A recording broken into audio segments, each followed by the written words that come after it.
Түндүк тиркемеси аркылуу автоунааны кароосуз кайра каттоо боюнча нускама. Алгач түндүк тиркемесине киресиз, ал жакта сиздин активдүү электрондук почтаңыз түндүк тиркемесине байланган болушу абзел. Себеби автоунааны кайра каттоо кызматы үчүн сизге жарактуу электрондук санариптик кол тамга талап кылынат. Аны жарактуулугун профиль бөлүмүндөгү менин электрондук колум бөлүмүнөн текшериңиз. Эгер кол тамганын мөөнөтү бүтүп калса, процессти тариздөөнү баштоодон мурун ушул бөлүмдөн жаңы кол тамга алыңыз. Онлайн кайра каттоодо алгач сатуучу биринчи катталат. Сатуучу үчүн нускама. Унаа сатып алуу бөлүмүнө өтүп, транспорт каражаттарын онлайн кайра каттоо кызматын белгилеңиз. Бүтүмдү баштоо үчүн сатуучу ролун тандаңыз. Бүтүм жүргүзүлө турган автоунааны белгилеңиз. Сатып алуучунун пин кодун жана процесстин суммасын киргизиңиз. Көңүл буруңуз. Бүтүмдүн суммасы 0 же 1 барабар болбошу керек. Фото идентификациядан өтүңүз. Сүрөткө коюлуучу талаптар сизде көз айнек, баш кийим же жуулук болбошу керек. Сүрөт түстүү, жарыгы жакшы болуш керек. Арткы фондо башка адамдар болбошу керек. Сүрөт так болушу зарыл. Чач бетиңизди жаппашы керек. Бетиңиз толугу менен көрүнүп, көздөрүңүз ачык жана даана көрүнүшү керек. Унааны кайра каттоо процессин улантуу үчүн жубайыңыздын макулдугу керек. Сураныч: жубайыңыздын түндүк мобилдик тиркемесине кирип, Face ID идентификациядан өтүүнү сураныңыз.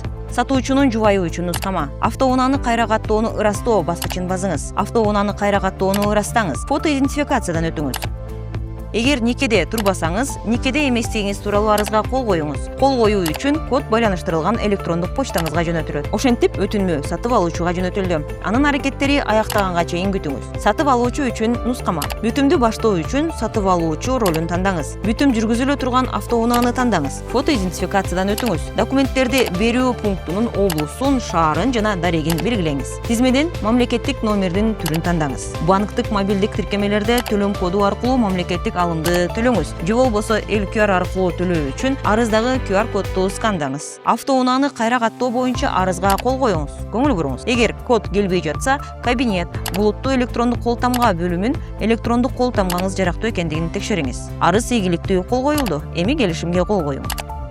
Сатып алуучу бүтүмдү ырастагандан кийин сатуучунун кийинки кадамдары. Сатып алуучу өз аракеттерин аяктагандан кийин сизге сатып алуу сатуу келишими келет. Аны менен таанышып чыгып, электрондук кол тамга менен кол коюңуз. Кол коюу үчүн код электрондук почтаңызга жөнөтүлөт. Өтүнмө операторго ийгиликтүү өткөрүлүп берилди. Каттоону аяктоо үчүн сатып алуучу техпаспорт жана мамлекеттик каттоо номери менен операторго кайрылышы керек. Ошентип сиз онлайн түрүндө кароосуз унааңызды кайра каттоодон өткөрүп алдыңыз.